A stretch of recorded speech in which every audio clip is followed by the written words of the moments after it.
Hello नमस्कार दोस्तों, स्वागत है आप सभी का हमारे YouTube channel study point by Ravi में।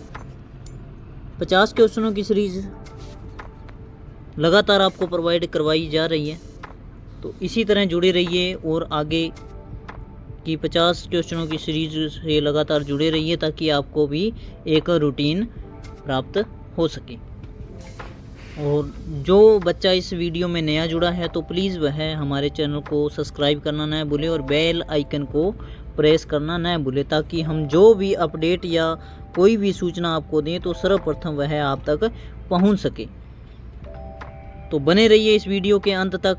आपको हम उम्मीद करते हैं कि आप ये 50 क्वेश्चनों में से लगभग आप 1 से 2 बार ज़रूर देखें ताकि आपको 50 क्वेश्चनों के जो आंसर्स हैं वो आपको याद हो सकें और आप एक अच्छी तरीके से तैयारी कर सकें।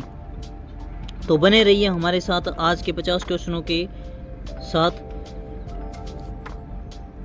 और ये परीक्षा में बहुत महत्वपूर्ण क्वेश्चंस हैं, ये आए भी हुए क्वेश्चंस हैं जो हम आपको प्रोवाइड करवा रहे हैं। तो यह बहुत महत्वपूर्ण प्रश्न में से हैं।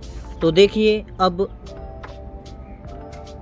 50 क्वेश्चनों की सीरीज हम स्टार्ट करते हैं। तो आइए देखिए आज का पहला क्वेश्चन।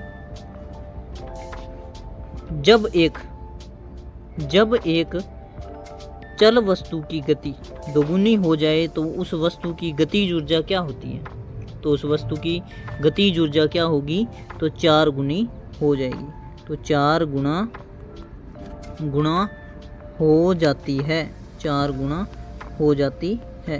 तो इसका सही आंसर होगा ऑप्शन बी, 4 गुना हो जाती है। तो ऑप्शन बी इसका सही आंसर है। नेक्स्ट क्वेश्चन देखिए, निम्नलिखित में से कौन सा नियम इस कथन को वैध ठहराता है कि द्रव्य को न तो सृजन किया जा सकता है और न ही विनाश किया जा सकता है?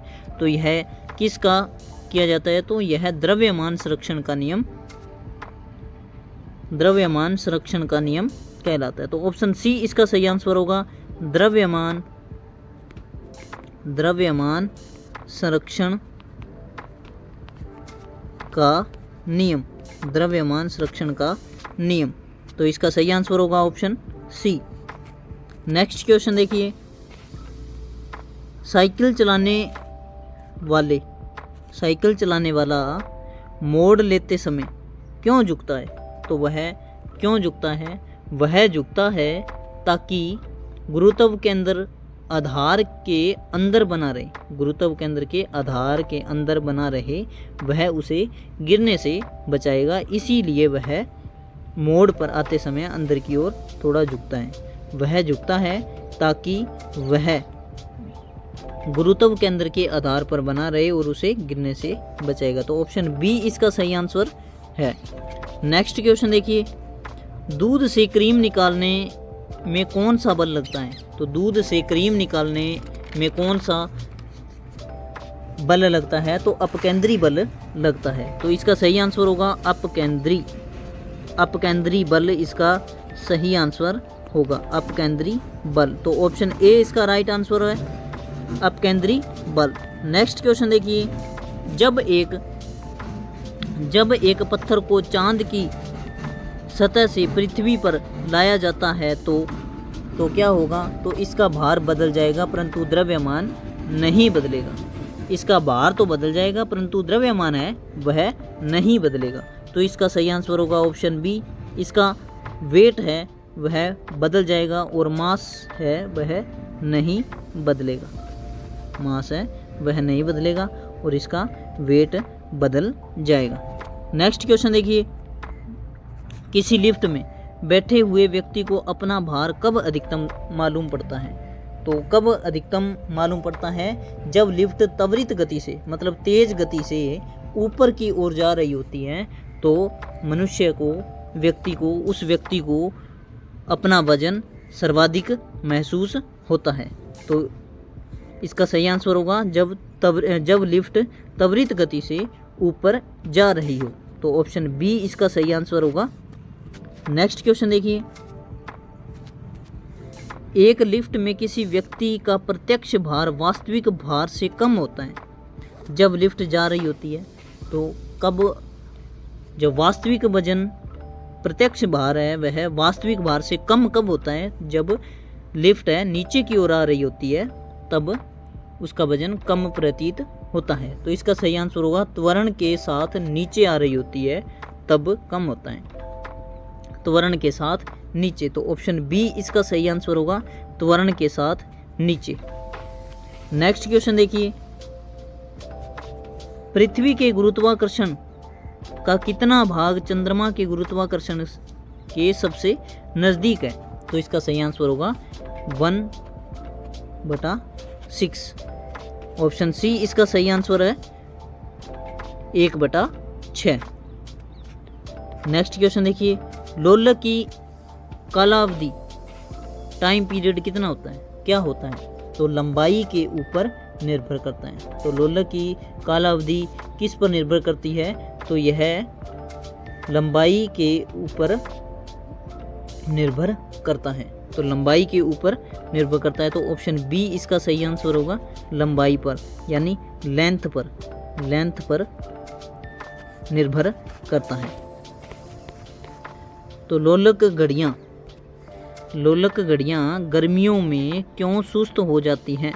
तो क्यों सुस्त हो जाती हैं, तो लोलक की लंबाई बढ़ जाती है जिससे इकाई दोलन में लगा हुआ समय बढ़ जाता है। तो लोलक की लंबाई बढ़ जाती है जिससे इकाई दोलन में लगा हुआ समय बढ़ जाता है। तो इसका सही आंसर होगा ऑप्शन सी। ऑप्शन सी इसका सही आंसर है। नेक्स्ट क्वेश्चन देखिए, किसी सरल लोलक की लंबाई 4% बढ़ा दी जाए तो उसका आवर्तकाल क्या होगा। तो उसका आवर्तकाल वह 2% बढ़ जाएगा। तो वह 2% बढ़ जाएगा। तो इसका सही आंसर होगा ऑप्शन बी, 2% बढ़ जाएगा। 2% बढ़ जाएगा। तो इसका सही आंसर होगा 2% बढ़ जाएगा। ऑप्शन बी इसका राइट आंसर है। नेक्स्ट क्वेश्चन देखिए, पार्श्व विकृति व अनुधेय विकृति के अनुपात को क्या कहते हैं। तो क्या कहते हैं, पवासो अनुपात कहते हैं। तो इसका सही आंसर होगा ऑप्शन ए, पवासो अनुपात इसका राइट आंसर होगा, पवासो अनुपात।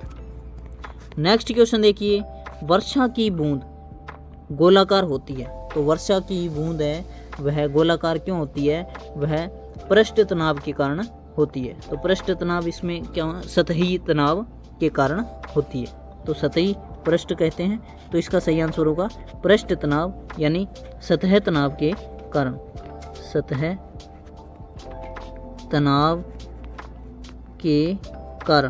सतह तनाव के कारण होती है। तो इसका सही आंसर है ऑप्शन ए, इसका सही आंसर होगा। तो नेक्स्ट क्वेश्चन देखिए, तेल द्वीप की बत्ती में तेल किसके कारण ऊपर चढ़ता है। तो किसके कारण चढ़ता है, तो कोशिका क्रिया के कारण चढ़ता है। कशेरुकी क्रिया भी इसे कहते हैं। तो इसका सही आंसर होगा केशिका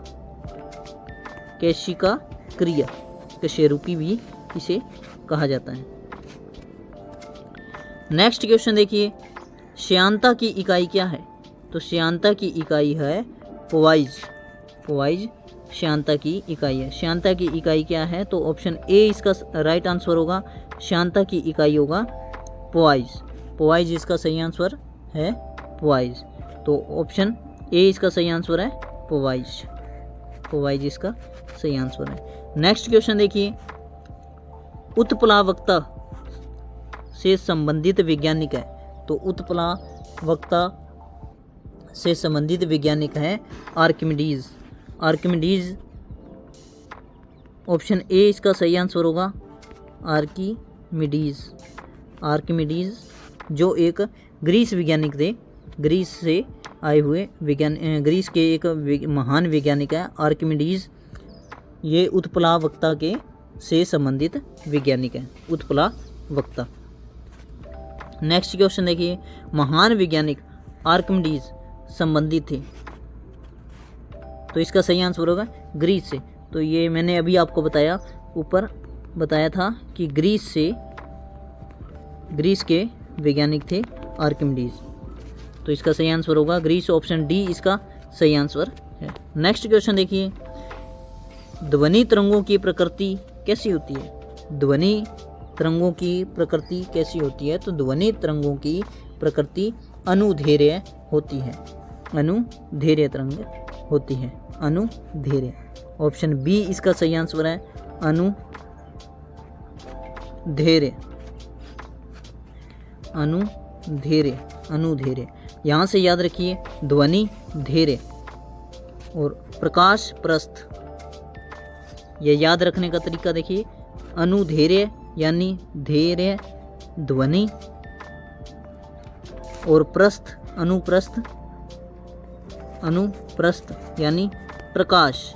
ये याद करने का एक सरल तरीका है जो मैंने आपको ट्रिक से करवाया है। तो उम्मीद करता हूँ कि आपको यह बहुत अच्छा लगा होगा। यह इस ट्रिक से आपको यह तरंगों से रिलेटिव भी आपको याद हो चुका होगा। आइए देखिए नेक्स्ट क्वेश्चन। अपने उड़ान पथ में अवरोधकों की पहचान के लिए चमगादड़ निम्नलिखित तरंगों में से कौन सी एक तरंग का प्रयोग करते हैं? तो कौन सी तरंगों का प्रयोग करते हैं? तो वे करते हैं प्राश्रव्य तरंगे। प्राश्रव्य तरंगे का प्रयोग करते हैं। प्राश्रव्य तरंगे, प्राश्रव्य तरंगे, प्राश्रव्य तरंगे का प्रयोग करते हैं। प्राश्रव्य तरंगों की आवृत्ति कितनी होती है? तो प्राश्रव्य तरंगों की आवृत्ति होती है 20,000 हर्ट्ज से अधिक। प्राश्रव्य तरंगों की आवृत्ति होती है 20,000 हर्ट्ज से अधिक। 20,000 हर्ट्ज से अधिक प्राश्रव्य तरंगें होती हैं। और श्रव्य परिसर तरंगें कौन सी होती हैं? ये होती है 20 से 20,000 हर्ट्ज। ये होती है श्रव्य तरंगें। श्रव्य तरंगें की आवृत्ति होती है। तो देखिए नेक्स्ट क्वेश्चन। प्राश्रव्य वे ध्वनियाँ हैं जिनकी आवृत्ति होती है। तो प्राश्रव्य तरंगें कौन सी होती हैं? प्राश्रव्य तरंगें होती हैं 20,000 हर्ट्ज से अधिक वाली। तो ऑप्शन ए इसका सही आंसर होगा 20,000 हर्ट्ज से अधिक। तो ऑप्शन ए इसका राइट आंसर है। नेक्स्ट क्वेश्चन देखिए, ध्वनि तरंगें हैं। ध्वनि तरंगें कैसी तरंगें हैं? तो लंबवत हैं, तिरछी हैं या आंशिक तिरछी हैं, और कभी कभी लंबवत कभी कभी तृतीयक। तो इसका सही आंसर होगा ऑप्शन ए लंबवत। लंबवत, लंबवत इसका सही आंसर होगा। लंबवत, लंबवत इसका सही आंसर होगा। नेक्स्ट क्वेश्चन देखिए, श्रव्य परिसर तरंगे ध्वनि तरंगों की आवृत्ति क्या होती है? तो यह होती है 20 हर्ट्ज से 20,000 हर्ट्ज के बीच। तो इसका भी सही आंसर होगा ऑप्शन ए 20 हर्ट्ज से 20,000 हर्ट्ज तक होती है। तो ऑप्शन ए इसका सही आंसर है। नेक्स्ट क्वेश्चन देखिए, वायु की ध्वनि की चाल 332 मीटर प्रति सेकंड होती है। वायु में ध्वनि की चाल कितनी होती है? तो 332 मीटर प्रति सेकंड होती है। यदि दाब बढ़ाकर दोगुना कर दिया जाए तो ध्वनि की चाल क्या होगी? तो ध्वनि की चाल क्या हो जाएगी? ध्वनि की चाल है वह नहीं बदलती है दोस्तों। अगर दाब बढ़ा दिया जाए तो ध्वनि की चाल नहीं बदलती है। तो इसका सही आंसर होगा 332 मीटर प्रति सेकंड ही रहेगी। तो इसका सही आंसर है ऑप्शन बी 332 मीटर प्रति सेकंड। प्रति सेकंड इसका सही आंसर होगा ऑप्शन बी। वायु में जो ध्वनि की चाल होती है वह 332 मीटर प्रति सेकंड की होती है। यदि दाब कितना भी बढ़ा दिया जाए, दाब बढ़ाने पर जो ध्वनि की चाल है उसमें कोई परिवर्तन नहीं रहेगा, चाल वही रहेगी। तो 332 मीटर प्रति सेकंड ही इसका सही आंसर होगा। ऑप्शन बी इसका राइट आंसर है। नेक्स्ट क्वेश्चन देखिए, ध्वनि की चाल अधिकतम होती है, तो ध्वनि की चाल अधिकतम किस में होती है? तो यह इस्पात में यानी ठोस में अधिक होती है। इस्पात में सबसे अधिक होती है। तो ऑप्शन सी इसका राइट आंसर है। नेक्स्ट क्वेश्चन देखिए, वायु में ध्वनि का वेग है लगभग कितना होता है? तो 332 मीटर प्रति सेकंड होता है। तो ऑप्शन ए इसका सही आंसर होगा, 332 मीटर प्रति सेकंड इसका सही आंसर होगा, 332 मीटर प्रति सेकंड। नेक्स्ट क्वेश्चन देखिए, 100 डेसिबल का शोर स्तर निम्न में से किसके संगत होगा? तो किसके संगत होगा? 100 डेसिबल का शोर स्तर निम्न में से किसके संगत का, किसके बराबर है? तो एक मशीन की दुकान से आने वाला शोरगुल होगा। इसका सही आंसर होगा ऑप्शन डी इसका सही आंसर है। एक मशीन की दुकान से आने वाला शोर है वह 100 डेसिबल के बराबर माना गया है। दोस्तों, हम बड़ी मुश्किल से आपको यह वीडियो प्रोवाइड करवाते हैं। हमें बहुत सी कठिनाइयों का सामना करके हमें यह वीडियो बनाते हैं और अपलोड करते हैं। तो प्लीज़ आप ज़्यादा से ज़्यादा शेयर करें ताकि हमें भी हमारी मेहनत का फल मिले और पढ़ने वाले बच्चों को भी एक अच्छा कंटेंट मिल सके और ज़्यादा से ज़्यादा हम अच्छा आपको प्रोवाइड करवा सकें। तो देखिए नेक्स्ट क्वेश्चन, इसका सही आंसर होगा ऑप्शन डी। नेक्स्ट क्वेश्चन देखिए, यदि सितार और बांसुरी पर एक ही स्वर बजाया जाए तो उनसे उत्पन्न ध्वनि के भेद निम्नलिखित में से अंतर का कारण किया जा सकता है। तो किसके कारण किया जा सकता है? केवल ध्वनि गुणता के कारण। तो ऑप्शन डी इसका सही आंसर होगा, केवल ध्वनि गुणता के कारण होगा। नेक्स्ट क्वेश्चन देखिए, विद्युत फिटिंग्स में एक तार को भू संपर्कित किया जाता है, इसका क्या कारण है? तो इसका क्या कारण होता है कि यह यदि लघु पतन के दौरान विद्युत धारा है वह भूमि में चली जाए। विद्युत धारा अगर शॉर्ट सर्किट हो जाता है या लघु पतन या शॉर्ट सर्किट हो जाए तो उसके दौरान विद्युत धारा है वह भूमि में चली जाए, इसके लिए हम भू संपर्कित यानी अर्थिंग करते हैं। तो इसका सही आंसर होगा ऑप्शन ए, यदि लघु पतन हो जाए तो धारा भूमि में चली जाए। तो यानी अर्थिंग हम किस लिए करते हैं? तो शॉर्ट सर्किट से बचाने के लिए, शॉर्ट सर्किट से बचने के लिए हम अर्थिंग करते हैं। तो इसका सही आंसर होगा ऑप्शन ए। नेक्स्ट क्वेश्चन देखिए, विभवांतर का मात्रक होता है। विभवांतर का क्या मात्रक है? तो विभवांतर का मात्रक है वोल्ट। विभवांतर का मात्रक है वोल्ट इसका सही आंसर होगा, विभवांतर का मात्रक वोल्ट होता है। तो नेक्स्ट क्वेश्चन देखिए, एक आदर्श वोल्टमीटर का प्रतिरोध क्या होगा? एक आदर्श वोल्टमीटर का प्रतिरोध क्या होता है? तो एक आदर्श वोल्टमीटर का प्रतिरोध अनंत होता है। तो ऑप्शन डी इसका सही आंसर है, अनंत इसका सही आंसर होगा। नेक्स्ट क्वेश्चन देखिए, प्रतिरोध का मात्रक है। प्रतिरोध का क्या मात्रक होता है? तो प्रतिरोध का मात्रक होता है ओम। ऑप्शन बी इसका सही आंसर है, ओम। और ओम का सिंबल क्या होता है? तो ओम का सिंबल ये होता है जिसे ओमेगा कहते हैं। ओमेगा कहते हैं। इस सिंबल का क्या कहते हैं? ओमेगा कहते हैं। नेक्स्ट क्वेश्चन देखिए, घरों में लगे पंखे, बल्ब आदि लगे होते हैं तो किस क्रम में लगे होते हैं? तो यह ऑप्शन सी इसका सही आंसर होगा, समानांतर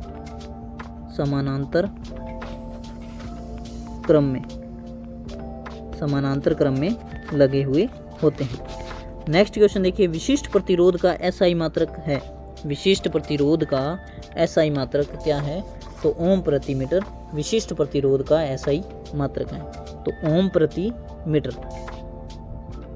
प्रति मीटर इसका सही आंसर होगा। तो ऑप्शन बी इसका सही आंसर है ओम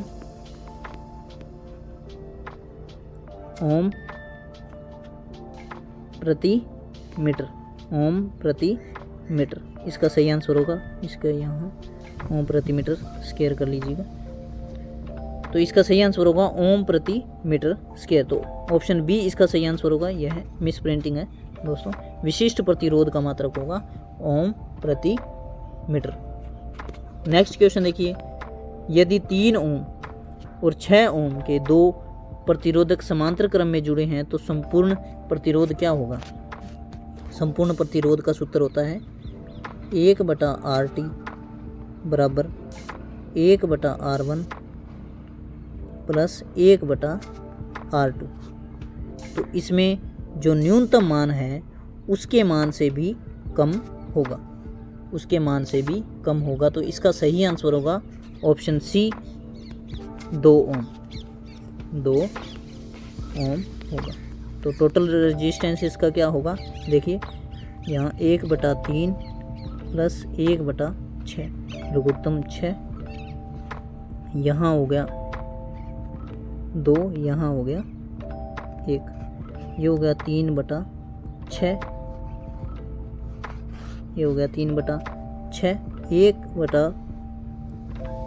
1/3/6, ये था 1/RT बराबर 3/6।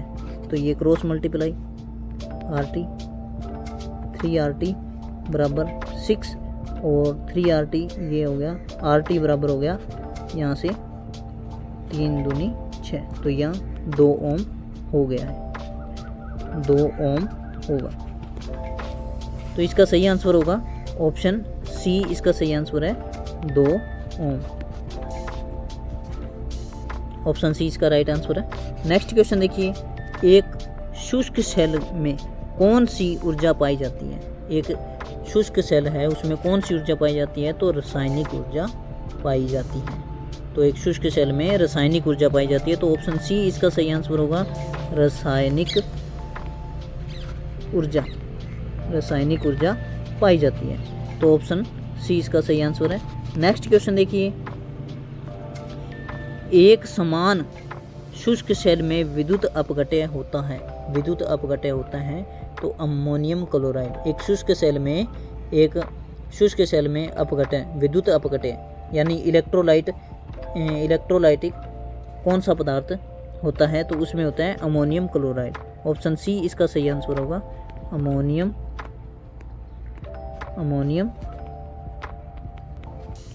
क्लोराइड। अमोनियम क्लोराइड इसका सही आंसर होगा अमोनियम क्लोराइड। नेक्स्ट क्वेश्चन देखिए, एक कार बैटरी में प्रयुक्त विद्युत अपघटय होता है। एक कार बैटरी में प्रयुक्त विद्युत घटक क्या होता है? तो सल्फ्यूरिक अम्ल होता है।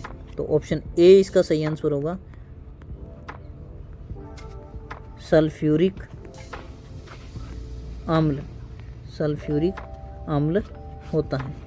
नेक्स्ट क्वेश्चन देखिए, वोल्टीय सेल के आविष्कारक हैं। वोल्टीय सेल का आविष्कारक कौन है? तो इसका सही आंसर होगा अलेजेंड्रो वोल्टा। अलेजेंड्रो वोल्टा। तो ऑप्शन सी इसका सही आंसर होगा अलेजेंड्रो वोल्टा। अलेजेंड्रो वोल्टा इसका सही आंसर होगा। नेक्स्ट क्वेश्चन देखिए, शुष्क सेल है तो शुष्क सेल क्या है? तो शुष्क सेल एक प्राथमिक सेल है। तो प्राथमिक सेल है। ऑप्शन बी इसका सही आंसर होगा प्राथमिक सेल है। प्राथमिक सेल है। नेक्स्ट क्वेश्चन देखिए, लोहे पर जिंक की परत चढ़ाने को क्या कहते हैं? तो लोहे पर जिंक की परत चढ़ाने को गैल्वेनाइजेशन कहते हैं। तो इसका सही आंसर होगा option A galvanisation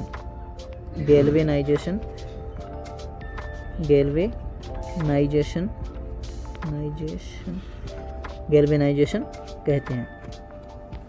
next question देखिए, विद्युत अपघटन संबंधित नियम किसने प्रतिपादित किया? तो इसका सही आंसर होगा फैराडे ने। तो ऑप्शन सी इसका सही आंसर होगा फेराडे ने इसका नियम दिया था। विद्युत अपघटन से संबंधित किसने नियम दिया? तो फेराडे ने दिया था। नेक्स्ट क्वेश्चन देखिए, विद्युत फ्यूज में इस्तेमाल किए जाने वाली मिश्र धातु है, तो कौन सी मिश्र धातु होती है? तो इसका सही आंसर होगा धातु कौन कौन सी होती है? फ्यूज में टिन और लेड की एक मिश्र धातु का प्रयोग करते हैं। फ्यूज में कौन कौन सी मिश्र धातु का उपयोग करते हैं? तो मिश्र धातु होती है टिन व लेड का एक मिश्र धातु होती है, और उनका प्रवृत्ति कैसी होनी चाहिए? वह निम्न विशिष्ट प्रतिरोध व निम्न गलनांक होना चाहिए। निम्न विशिष्ट प्रतिरोध व निम्न गलनांक होना चाहिए। तो ऑप्शन सी इसका सही आंसर होगा, ऑप्शन सी। नेक्स्ट क्वेश्चन देखिए, आमतौर पर सुरक्षा फ्यूज लगाने के लिए प्रयोग में की जाने वाली तार किस पदार्थ की बनी होती है? तो किस लेड व टिन व शीशे की एक मिश्र धातु होती है। टिन व शीशे की एक मिश्र धातु होती है, तो ऑप्शन डी इसका सही आंसर है। नेक्स्ट क्वेश्चन देखिए, बिजली के बल्ब के फिलामेंट किस तत्व से बना होता है? तो बिजली का जो बल्ब है उसके अंदर जो फिलामेंट लगे होते हैं, जो जलते हुए प्रतीत होते हैं, तो वह किसके बने होते हैं? तो वह टंगस्टन के बने होते हैं। तो ऑप्शन सी इसका सही आंसर है। नेक्स्ट क्वेश्चन देखिए, विद्युत हीटर का एलिमेंट निम्नलिखित में से किस धातु का बना होता है? तो विद्युत हीटर का जो एलिमेंट बना होता है वह है ऑप्शन ए नाइक्रोम धातु से बना होता है। तो इसका सही आंसर होगा ऑप्शन ए। नेक्स्ट क्वेश्चन देखिए, यदि 100 वाट वाले 10 बल्ब प्रतिदिन 1 घंटा जलते हैं तो प्रतिदिन विद्युत ऊर्जा का उपयोग होगा, तो कितना होगा? तो इसका सही आंसर होगा 1 यूनिट होगा। यदि देखिए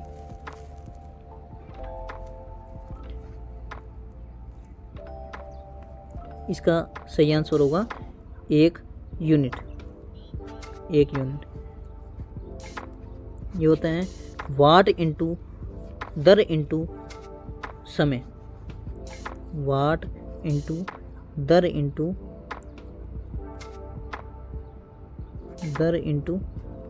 समय कर देते हैं बटा 1000। तो इसका सही आंसर होगा 100 इंटू 10 इंटू 1 घंटे की है।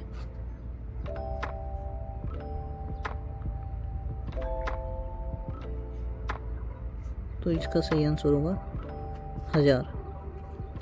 इसका हो जाएगा 1 यूनिट। नेक्स्ट क्वेश्चन देखिए, तड़ित चालक का आविष्कार किसने किया था? तो तड़ित चालक का आविष्कार किसने किया था? तो बेंजामिन फ्रैंकलिन ने। ऑप्शन सी इसका सही आंसर है, बेंजामिन